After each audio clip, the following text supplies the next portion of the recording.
인도네시아가 드디어 미쳤습니다. 그동안 앞뒤가 맞지 않는 언행을 일삼으며 간간히 헛소리를 내뱉는 걸 보면 혹시 단체로 미친 게 아닐까 긴가민가 했었는데 이번에 드러난 그들의 속내로 인해 제정신이 아닌 게 분명해졌습니다. 여러분 놀라지 마십시오. 최근 인도네시아의 한 언론에서 한국이 KF-21 관련 기술 이전을 해주지 않고 있으며 그로 인해 분담금 지급이 늦어지고 있다는 기사를 게재했습니다. 그러니까 인도네시아의 분담금 미납이 한국 탓이라는 소리를 한 것입니다. 이 정도면 도대체 뭐가 어디서부터 잘못됐는지 분간도 가지 않을 지경입니다. 대한민국이 가진 고생을 해가며 KF-21 개발에 성공할 때까지 인도네시아는 분담금을 몇 년째 미납하면서 간만 보다가 이제 와서 모든 잘못은 한국에게 있다는 식의 태도를 보이는 건데요. 세상의 적반하장도 이런 적반하장이 또 있나 싶습니다. 그래도 그들이 주장하며 내세우는 소위 팩트를 한번 들여다볼 필요는 있을 것 같습니다. KF-21에 관심이 많은 분이라면 조니 자카르타를 한 번쯤 들어보셨을 법도 한데요.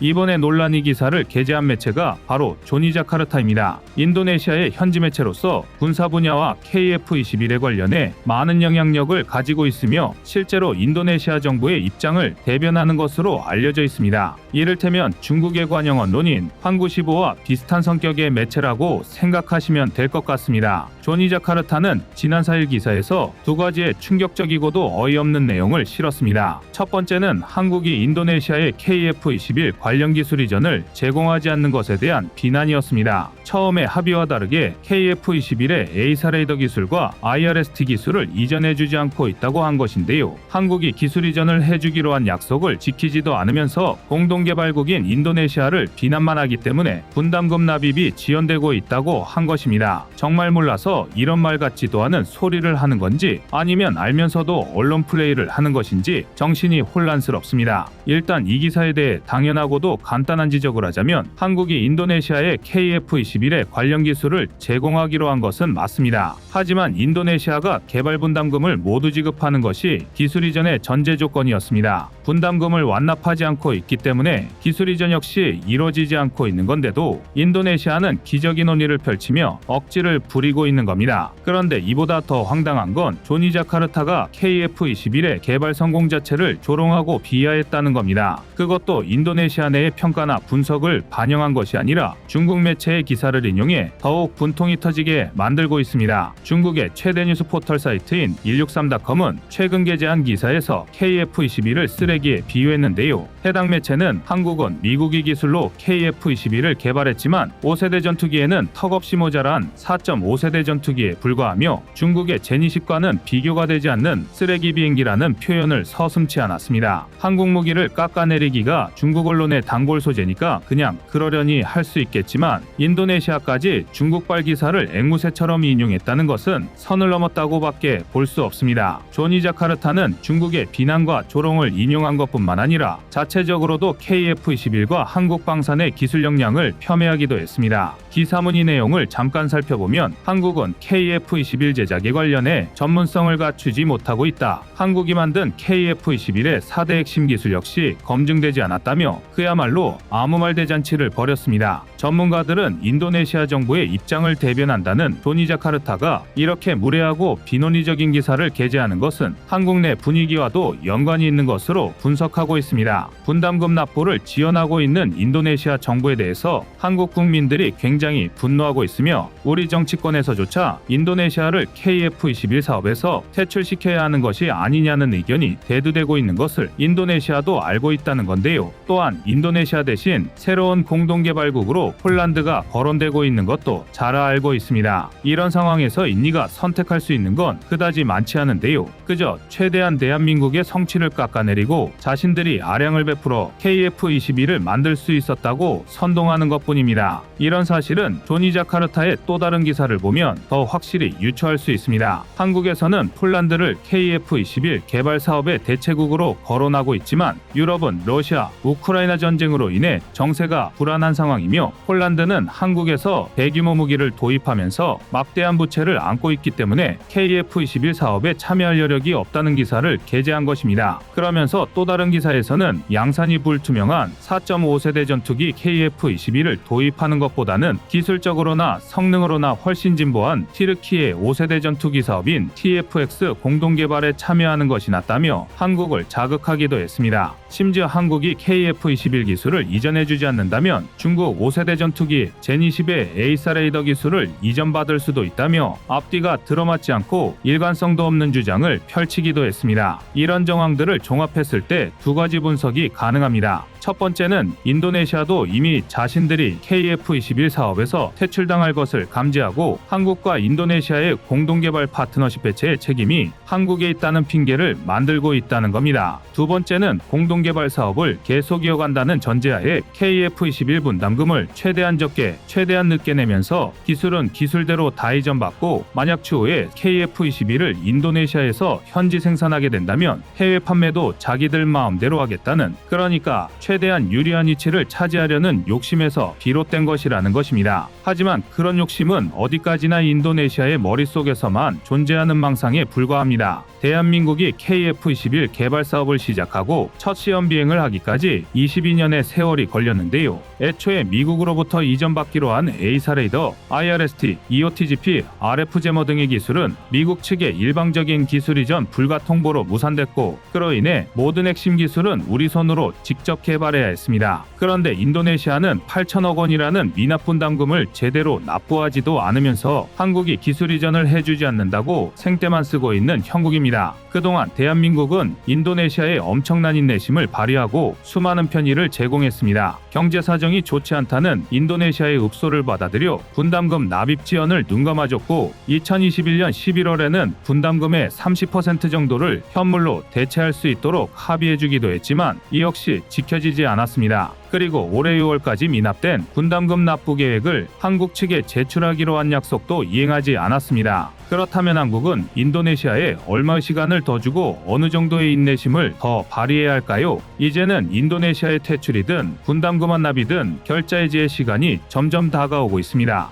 해당 내용에 대한 보다 자세한 분석은 추가 영상을 통해 공개하겠습니다.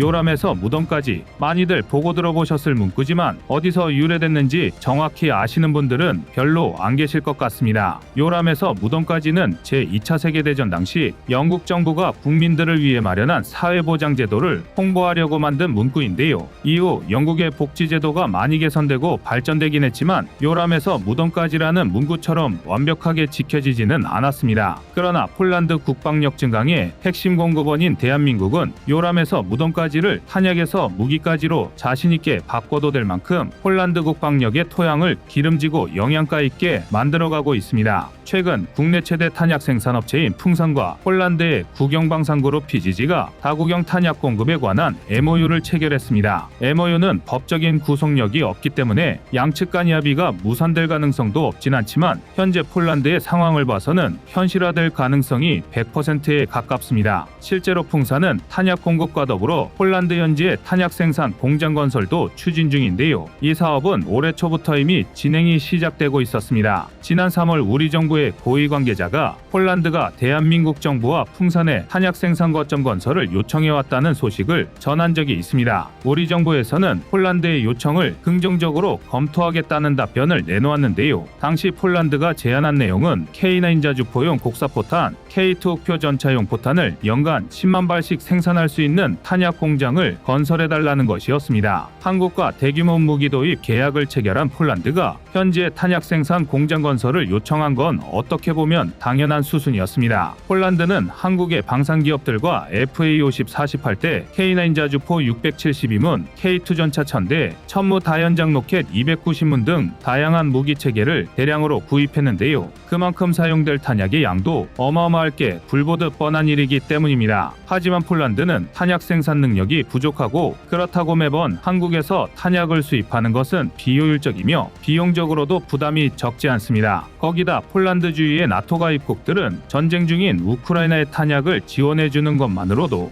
허리가 휘어질 지경이라 유럽 내에서 탄약을 수급받기도 어려운 게 현실입니다. 탄약 공급 문제를 해결할 가장 좋은 방법이라면 폴란드 내에서 생산 인프라를 확충하는 것인데, 그런 노하우와 기술을 가지고 있는 나라는 대한민국이니 당연히 탄약 공장 건설을 요청할 수밖에 없었을 겁니다. 한국산 무기를 대량으로 운용하게 된 만큼 폴란드로선 소모품인 탄약을 자국 내의 공장에서 생산해 안정적으로 확보하는 것이 중요한데요. 한국 입장에서도 폴란드 내 탄약 공장 생산은 매우 고무적이고 긍정적인 일이 아닐 수 없습니다. 폴란드에 한국의 탄약 공장이 들어서면 방산 수출로 수익이 발생하는 것은 두말할 필요도 없고, 유사시에는 한국의 해외 군수 보급 기지로 활용할 수도 있습니다. 그러니까 만약 대한민국에서 전쟁 등의 상황이 발생했을 때 폴란드의 현지 탄약 공장에서 우리에게 필요한 탄약을 가져올 수 있다는 것입니다. 이를테면 한국 내에 보관 중인 미군의 전쟁 예비 탄약 WRS-AK와 같은 역할이라고 보시면 될 것 같습니다. 미군은 세계 곳곳에 유사시를 대비해 자신들이 사용할 탄약을 비축해 놓았었는데요. 거의 대부분 폐기했지만 한국에는 아직 미군의 WRS-A탄이 남아 있습니다. 얼마 전 한국이 우크라이나에 우회 지원한 탄약도 한국 내에 보관 중이던 WRS-AK탄이었습니다. 이처럼 풍산이 폴란드의 탄약 생산 공장을 건설하는 것은 여러모로 한국이나 폴란드 두 나라 모두에게 유익한 효과를 줄 것으로 예상됩니다. 현재 러시아의 우크라이나 침공으로 촉발된 유럽의 안보 불안은 많은 부작용을 일으키고 위험 부담을 증가시키고 있지만, 아이러니하게도 대한민국 방산업계에는 커다란 기회로 작용하고 있는데요.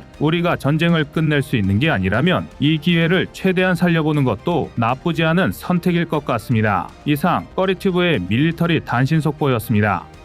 안녕하세요, 꺼리튜브입니다. 그동안 보내주신 사랑과 응원으로 1편 출간에 이어 이번에 꺼리튜브의 새로운 신작 세상에 밝혀지지 않은 현대무기 비하를 출간했습니다. 내용이 어려워 쉽게 다가서지 못했던 군사무기 이야기를 남녀노소 누구나 편하게 이해할 수 있도록 모아봤는데요. 그 누구도 알 수 없던 현대무기 비하의 숨겨진 이야기를 이제 온라인 서점이나 가까운 서점에서 만나볼 수 있습니다. 또 전문적인 군사무기 이야기를 알고 싶다면 꺼리튜브 1편인 대한민국 육해공 군사무기도 준비되어 있습니다.